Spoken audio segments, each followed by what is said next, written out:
Hi everybody, this is Maya Good and this is my writing update. So, how has my writing been going for the last couple weeks? Because I haven't really done an update on it. So this month I really focused on revising my short story, Sunset at Congo Square, and I just sent it out last night, finally. I went through it one more time. I found 2 typos. I swear, every time I open it up, I find a new typo. So I'm almost afraid to look at it again. Regardless, I sent it to Carve. I think this is my 4th submission to Carve. Yeah, it's getting a little bit on the J.D. Salinger bit. Like, am I going to be one of these writers that submits to this journal like 50 million times before I get in? But it is the best short story I've written so far. I can say that concretely. As far as literary merit and depth, I do think this is the best short story I've written so far. Is it the most enjoyable? Possibly not.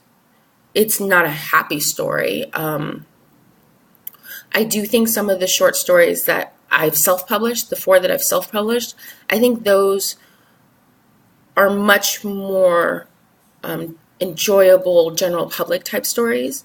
And I feel like this story is a little bit more academic. Like, some of the stuff that's happening is a little bit more underlying the story than some of my previous work. So it's also the first one that is not flash fiction that's done with adult characters. It's weird. I write novels with adults, but a lot of my short stories have to do with children. So there's that. It was a little scary writing it. I went into the short story knowing where I wanted to send it and develop the plot and the characters accordingly. So when it gets rejected, it may feel like more of a loss. But I did notice that when I clicked submit, I felt a lot more confident. I was really nervous like reading it that last time, but once I put it up, I didn't do a gazillion checks, and it was the first time I just clicked the button and felt like, okay, I'm done with that. And my next thought was, oh wow, they accept multiple submissions, so I need to find another journal to send it to.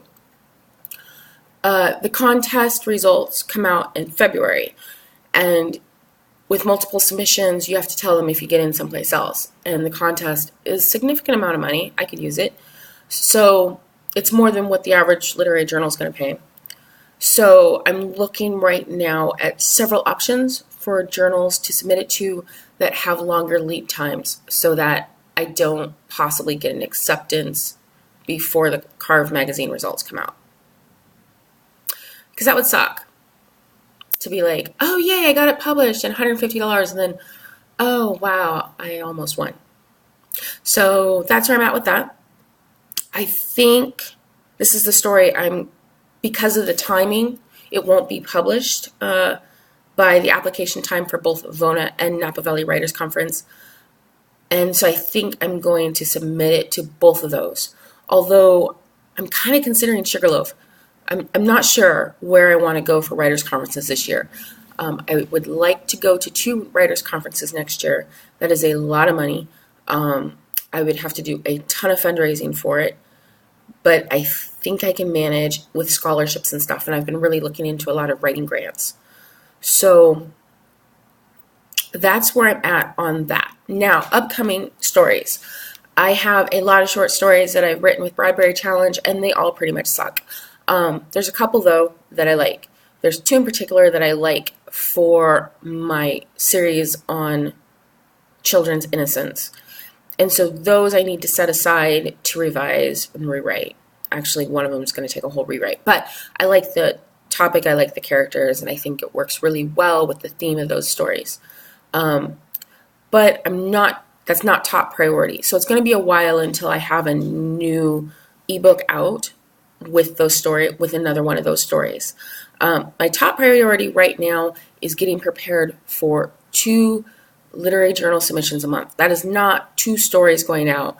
That is 1 story going to 2 magazines, and then when I get rejection, having resubmission and stuff. But the point is, I want to be pressing send twice a month. The last time I did submissions, I did one submission, waited for the rejection, revised the story, did another submission, waited for the rejection. It took a really long time. It was great because where I was at as a writer, I needed that. Every time I would get a rejection and revise it, the story would be better, until finally I got like a rejection with like a signature on it. And that was a really huge step for me. But I feel like now I'm sending in such clean work that I don't necessarily feel like I need to revise it in between every single submission. So I guess that's growth. I mean, if you're talking about writing growth, that's growth. So I have two stories that I think are interesting, and both of them are giving me problems. I have a Pygmalion story with a sex doll, and I first started writing it third person, and it was too distant. So then I started writing it first person, and I ran into a block. I thought it was an emotional block, but I actually think it's a plot problem and a point of view problem. So that story I'm going to rewrite, and I was typing it, and I'm realizing that I need to handwrite this story.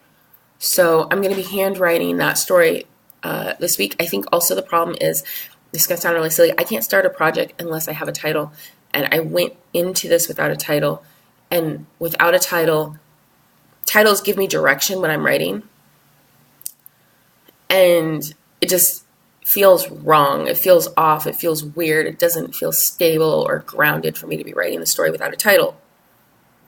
So it's time for me to come up with a title for the story, because I keep calling it the sex doll story. But honestly, that's not what it is. It's a story about intimacy and relationships and madness and loneliness. And so, yeah, I'm going to be doing a lot of brainstorming over the next couple days until I have a title, and then I'm going to be writing that story by hand. I'm also going to try my hand at satire for the first time. And I'm going to write a short story and send it off to a woman's magazine. And I'm looking forward to this short story.